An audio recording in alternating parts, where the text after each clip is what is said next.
Vamos a presentar entonces nuestra segunda invitada del programa de hoy, que tengo para mostrar ciertas cosas que ya vamos a hablar del libro, de la publicación, pero hay ciertas cosas por las que quiero empezar porque seguramente van a disparar un montón de cosas y voy a ir mostrando de a poquito. Para los que, están escuchando por radio les voy a ir diciendo, pero después pueden ver en YouTube el video. Primero este librito, que es Hojas de hierba de Walt Whitman. A ver qué es lo que le dispara, qué es lo que estuvo dando vuelta ahí este hermoso hombre. Que nos cuente un poquito y después nos adentramos en la obra. ¿Qué te dispara Walt Whitman? Presentamos primero, obviamente, con nosotros en la aldea. Bienvenida, Luciana García Barraza. Feliz de tenerte. Gracias. Muchas gracias. Me encanta la experiencia de la radio. Es como que siento que nunca la termino de entender y me fascina. Por Whitman entré, como por muchos otros autores, leyendo epígrafes de otros libros. Había leído un epígrafe donde él decía que se celebraba a sí mismo y se cantaba a sí mismo, y me había fascinado. Y después en la facultad, porque estudié letras, trabajamos con Canto a mí mismo y me había encantado. Yo sentí que me costaba un montón hablar así de mí misma, ¿no? Como hacer todo un libro celebrándose. Y no me parecía egocéntrico, me parecía súper feliz y me dejaba como una experiencia celebratoria, que no logré nunca igual, pero me parece... Sí, me parece un autor que cuando lo terminás de leer sentís... que cualquier experiencia, por mínima que sea, porque es como un autor que trabaja con el detalle, con la observación, tiene un poema donde habla de una hoja que va cayendo y eso es todo el poema. Parecía increíble, así que eso es lo que pienso cuando pienso en Walt Whitman. Y después en uno de los poemas del primer libro que publiqué, que era Brosa, que ahí también en Brosa está como la idea de las hojas y todo eso.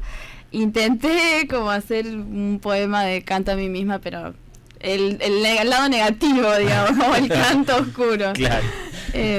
Vamos a hablar de la oscuridad, vamos a hablar de los cantos a sí mismo, vamos a hablar... Whitman estaría feliz igualmente. Estoy seguro. Espero. Vamos a ir con la otra cosita que tengo acá para mostrar, que seguramente también va a disparar un montón de cosas, que son 2 vinilos de los queridos Beatles, amados y odiados y venerados, Submarino Amarillo y Sgt. Pepper. ¿Qué es lo que también te dispara estas obras?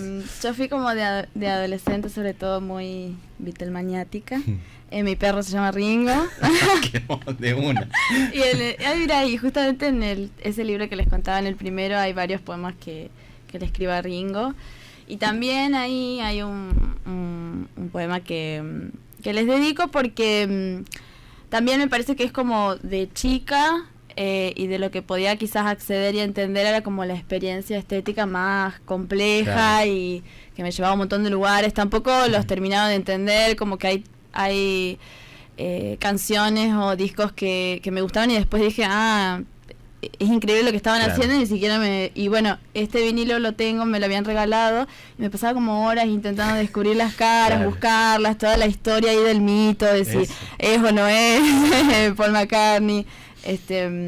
Y nada de eso, y además también es como una herencia familiar, porque mi papá, me acuerdo de los domingos, mi papá poniendo un cassette, y siempre era como los domingos poner música fuerte, porque durante la semana trabajaba, y me acuerdo de sentir eso, y con mi hermana también, que ambas nos gustaba mucho, disfrutarlo un montón, y ahora cada vez que los escucho siento como esa nostalgia de ese momento de esa experiencia, como les decía, estética, que me parecía como lo más complejo quizás a lo que podía acceder desde chiquita. Así que... Claro, porque ahí eso también lo hablamos muy seguido, la cuestión de cuando uno empieza cualquier expresión artística, que uno entre comillas lo va haciendo en serio, que no nos gusta decir, pero vas buscando, vas encontrando que recién hablábamos de las búsquedas estéticas en la música, vas aprendiendo un montón de cosas. Y sí hay una data ahí para apropiarse en el buen sentido de eso, de decir, ¿qué es lo que por qué se hacían estas preguntas? ¿Qué es lo que están buscando? En tu caso, cuando empezaste a descubrir la escritura desde el sentido más puro, digamos, del tener ganas de, o encontrar en esa forma la mejor forma de expresarlo, ¿cómo empezó ahí? Es raro también de pensarlo porque cuando yo como me retrotraigo y digo cuando empecé a escribir, hay como un punto en donde yo llego a la escritura, pero antes de eso hay como una experiencia con las palabras. Me pasaba que a mí me volvía loca pensar todo lo que se podía hacer con palabras. Entonces yo tenía como una libretita, e iba anotando las palabras y la anotaba al revés y me las quería aprender de derecho y de revés, y tenía un diccionario y andaba por mi casa y decía a mi mamá, dale, decime una letra, así yo te busque la palabra. Y estaba todo el tiempo así, o escuchaba también mucho conversaciones y preguntaba qué significaba esta palabra, qué significa esta otra, y a veces me contestaban en chiste, ya como, bueno, un poco intensa, y me pasaba eso. Y después también fue raro llegar a la poesía, porque me acuerdo que lo primero que escribí fue un poema, pero yo nunca había leído poemas. En mi casa había como muchas enciclopedias, como textos así científicos, quizás no había tantos libros de literatura, y lo que había era como cuentos infantiles, que la verdad los leía porque quería leer, pero no me gustaban tanto. O sea, sentía como lo que me querían hacer sentir esos textos, y me sentía un poco como censurada. Y después, mucho tiempo me pregunté por qué será que había llegado a la escritura sin haber leído poemas. Pero bueno, porque creo que con la poesía pasa que es también una experiencia que está por fuera de la escritura, como me pasaba de ir caminando por la calle y tener así como esas pequeñas epifanías. Por eso también está bueno hablar de Whitman, porque me pasaba un poco eso. Y bueno, de chica como escribía, pero quizás en un diario, como a veces, qué sé yo, había una maestra o una profesora que te daba una actividad para escribir, escribías. Y sí me pasó que un poco ya más de grande, una profe me avisó como de un concurso, y ahí fue como mi primera experiencia de escribir, editar algo, saber que alguien te iba a leer. Después ya me contó como quiénes eran el jurado del concurso. Bueno, había en ese año como distintas categorías, y bueno, fue mi primer premio ahí también. Y eso sí me dio como, más allá del premio, la experiencia esa de ser leída. Siento que sí le dio como un poco más de entidad a eso que estaba haciendo, como... creo que eso es también muy importante, esos dos momentos, como el momento en que empezás a escribir y te das cuenta que lo disfrutás y que es algo que querés seguir haciendo, aunque no siempre sabes hacia dónde va, y ese momento también del que alguien pueda leerlo y recibirlo. Hay una cosa también que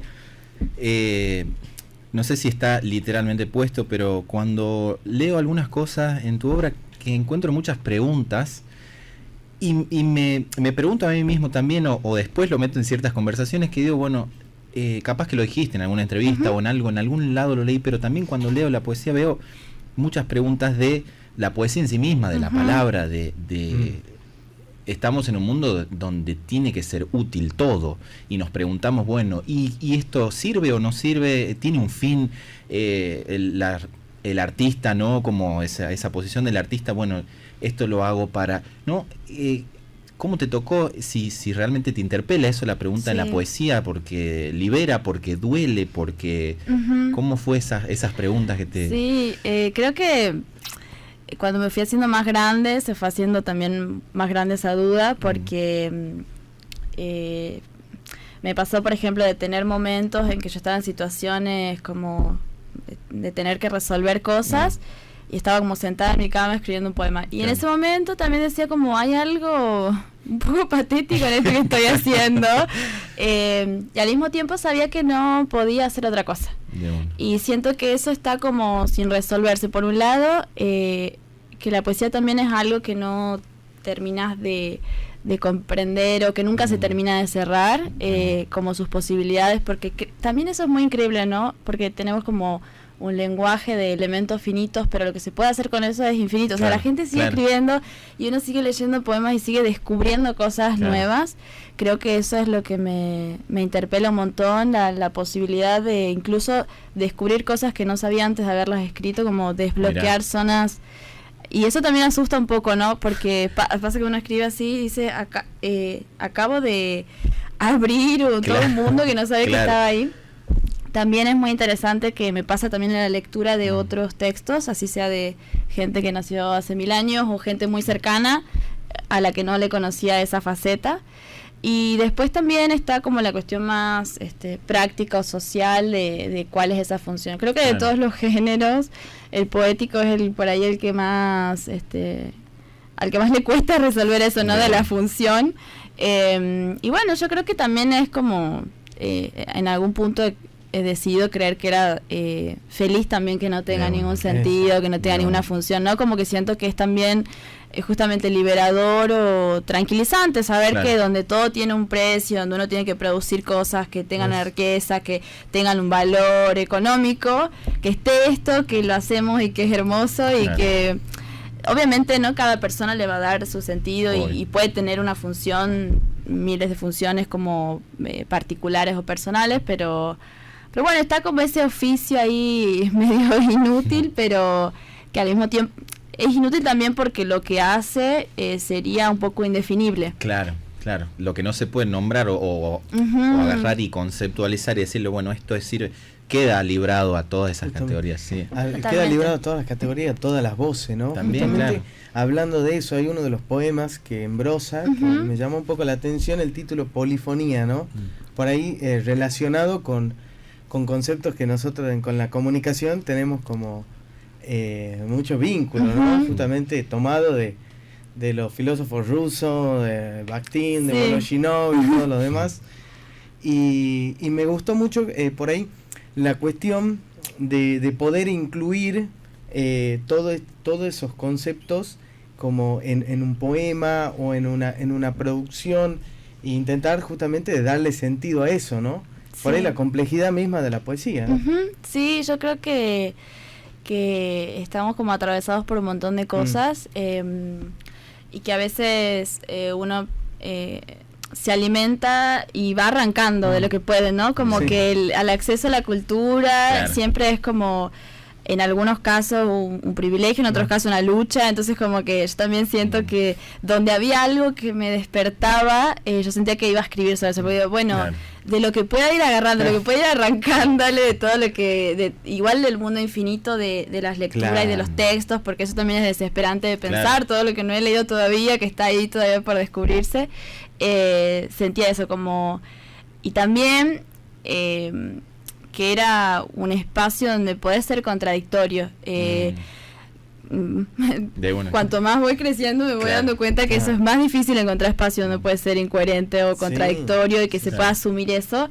Entonces, como reconocer que estamos como atravesados por un montón de voces, que no se va a resolver eso tampoco, que va a estar ahí quizás, me parece como interesante.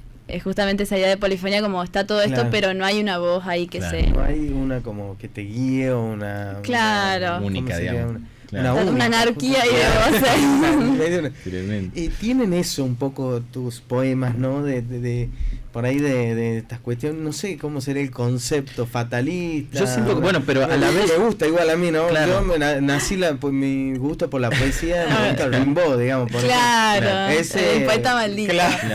Pero igual yo creo que a la vez como que hay esa dualidad de me mata, pero a la vez como que hay momentos en los que me vuelve a subir y siento como que estoy en ciertos pasajes, ¿no? De que, y creo que, no sé, en las devoluciones que tuviste también a lo largo de las presentaciones, de cómo fuiste difundiendo, digamos, tu obra, que hay una cuestión así de que hay momentos muy oscuros y de asumir y bajar a ver esos fantasmas, ¿no? Y encontrarse cara a cara y decir, bueno, ¿qué les digo? ¿Cómo lo saco afuera? ¿no? Y momentos en donde salí afuera a flote y está todo re bien, ¿no? Creo que, no sé, esa es mi experiencia personal. No, sí, está buenísimo. Sí, yo creo que estoy ahí como en esos extremos. Bueno, de hecho a mí también como de la poesía maldita lo que me llama la atención es ese deseo por llegar hacia el extremo, solo que quizás en su caso es como hacia el extremo oscuro.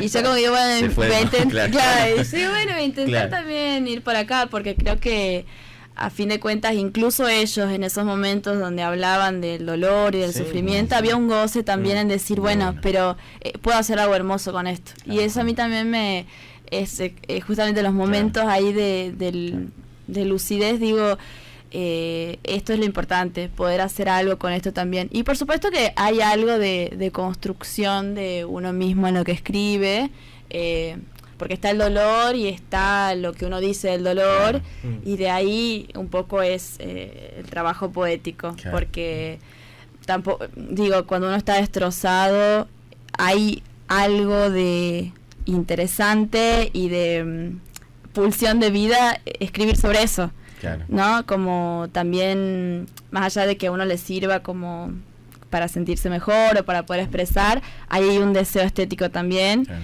Y como yo sí soy, o sea, después de mucho tiempo de escribir, digo, soy consciente de esto. Y bueno, me interesa también, yo sentía que si iba a decir cosas tenía que decir todo. Claro.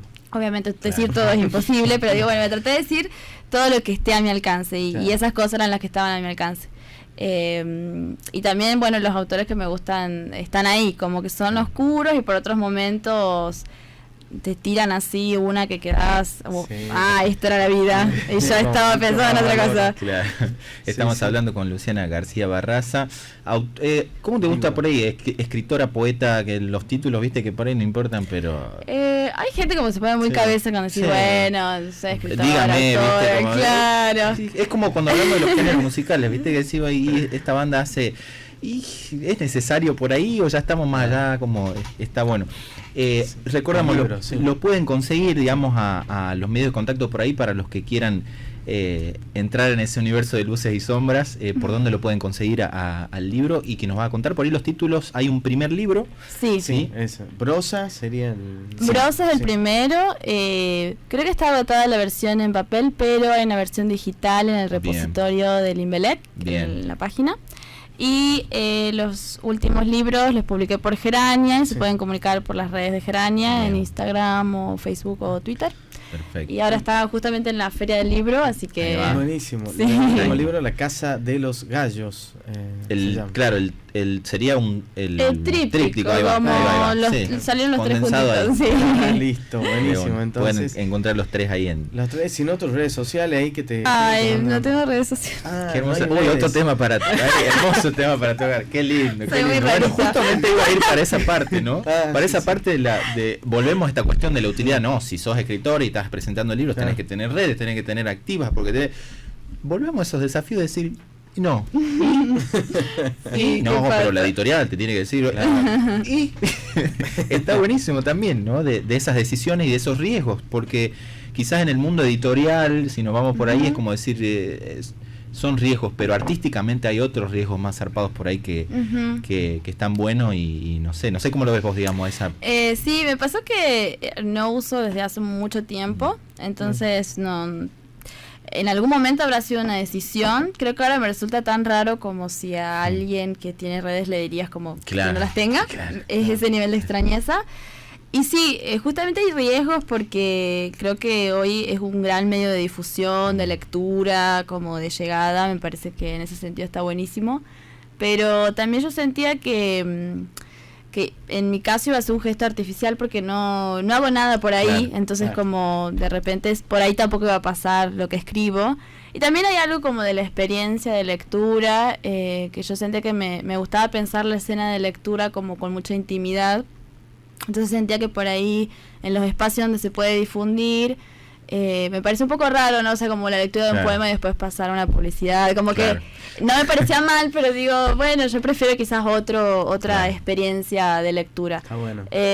Y nada, es como... no estaba ahí hace un montón de tiempo y digo, bueno, quizás ya no voy a estar por ahí. Igual siento que eso también está bueno porque trato de pensar en otros circuitos y ahí sí siento como que se vuelve como más comunitario, como del boca en boca, como tratar de generar otras redes más personales. Por ahí siento que a la gente le resulta muy raro tener que hablarme a mí directamente por WhatsApp, ¿no? Y como que me dicen, ay, no sé, le pedí tu número a tal persona porque no sé cómo contactarte. Y digo, a mí me resulta raro, eso me parece interesante, como llegar así directamente. Por eso digo que Whitman estaría muy orgulloso. Qué bueno. Bueno, ya nos quedan los últimos minutitos. Yo también quería... se nos pasó muy rápido. Soy muy habladora. No, también es que necesitamos 2 horitas. Por ahí.